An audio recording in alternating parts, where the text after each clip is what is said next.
ایک بھائی نے کہا کہ میری ماں اور بیوی میں بہت زیادہ جھگڑا ہوتا ہے اور میں بہت ڈپریس رہتا ہوں، بہت پریشان رہتا ہوں۔ اگر میں ماں کی طرف سے کچھ بولوں تو بیوی مجھے غلام کہتی ہے، اگر بیوی کی طرف سے بولوں تو مائیں بد دعائیں دینے لگ جاتی ہے۔ ویسے اکثر جو غلطی ہوتی ہے وہ میری والدہ کی ہوتی ہے ان کے کہنے کے مطابق، تو میں کیا کروں؟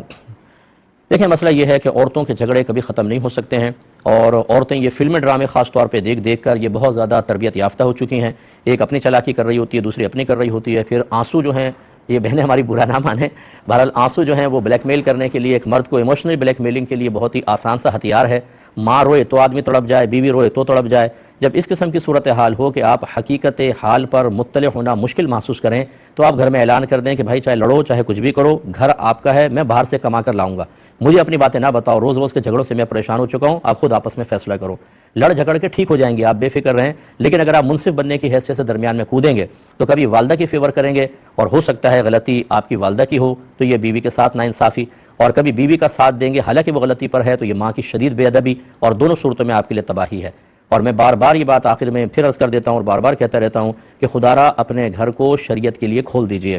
علم دین سیکھیں۔ اگر آپ کی والدہ نے علم دین سیکھا ہوتا نا اور اس کے تقاضے کے مطابق عمل کر رہی ہوتی، کبھی کسی کی بچی پر ظلم و ستم نہ کرتی، اور اگر بہو نے آپ کی زوجہ نے سیکھا ہوتا تو کبھی بھی وہ آپ کی والدہ کو تکلیف پہنچانے کا سوچتی بھی نہیں، کیونکہ رحمت کونین صلی اللہ علیہ وسلم نے واضح فرمایا کہ کامل مسلمان وہ ہے کہ جس کے ہاتھ اور زبان سے دوسرے مسلمان محفوظ رہیں۔ اور کل یہ حدیث سنائی تھی کہ ایک عورت کثرت سے عبادات کرتی ہے، نماز روزہ وغیرہ اور پنیر کے ٹکڑے صدقہ کرتی ہے، لیکن اپنی زبان سے تکلیف پہنچاتی ہے، سرکار نے فرمایا وہ جہنم میں ہے۔ جب آپ گھر میں دین کو داخل نہیں کرتے ہیں، قرآن اور حدیث ہماری رہنمائی کے لیے نہیں ہوتے ہیں، ہم اگر کوئی جھگڑا پھڈا ہوتا ہے، بیٹی میکے جاتی ہے تو والدہ اپنی سوچ کے مطابق، بہنیں کزنز وہ اپنے ماحول اور عرف کے مطابق اس کو سمجھا رہے ہوتے ہیں، شریعت کے مطابق نہیں، یہاں والدہ کا یہ حال ہوتا ہے، تو بتائیے کہ جب دونوں اپنے آپ کو شرعی ترازو میں نہ تولیں، عقلی ترازو میں تول کر ہر ایک اپنے آپ کو صحیح سمجھ رہا ہو اور سامنے والے کو ہی غلط سمجھ رہا ہو تو جھگڑے ختم کیسے ہوں گے؟ کون انصاف کرے گا؟ کون فیصلہ کرے گا؟ یہ بھی عقل مند، یہ بھی عقل مند، بے وقوف تو کوئی ہے ہی نہیں، بے وقوف بیٹا ہے کہ اگر وہ ماں کا ساتھ نہ دے تو بے وقوف، بیوی کا ساتھ نہ دے تو یہ بے وقوف شوہر کہلائے گا۔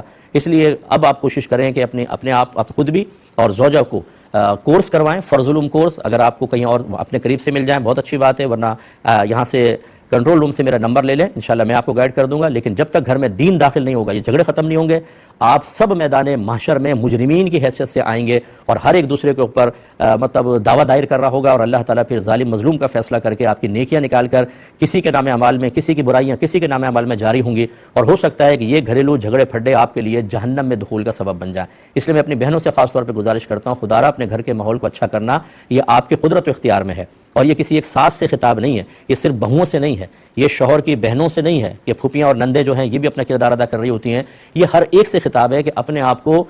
دنیا کے اندر ہمیشہ باقی رہنے والا مت سمجھیں، موت کا جھٹکا لگنے والا ہے، آپ مر کے جب قبر میں جائیں گے ہو سکتا ہے وہاں آپ کے ساتھ شدید معاملات ہو جائیں، اور پھر ڈے آف ججمنٹ آخرت کے اندر ہوگا، سخت معاملہ ہوگا۔ اس لیے اگر آپ سمجھتے ہیں کہ سامنے والا مجھ پر دنیا میں غالب نہ آئے، کوشش یہ کریں آخرت میں غالب نہ آ جائے، وہاں کی ذلت حقیقی ذلت ہے، وہاں کی بےعزتی حقیقی بےعزتی ہے، اور وہاں اگر آپ جہنم میں ڈال دی گئیں تو جو آپ کا مد مخالف ہے اگر وہ بچ گیا تو کس طرح طنزیہ مسکراہٹ کے ساتھ دیکھے گا اور کہے گا، ہو سکتا ہے کہ چلو اب جاؤ، بڑے دنیا کے اندر تم لوگوں نے دبایا تھا، اب جہنم میں جاؤ، پھر کیا ہوگا؟ اللہ نہ کرے ایسا ہو، اس لیے ہماری بہنوں کو سمجھنا چاہیے۔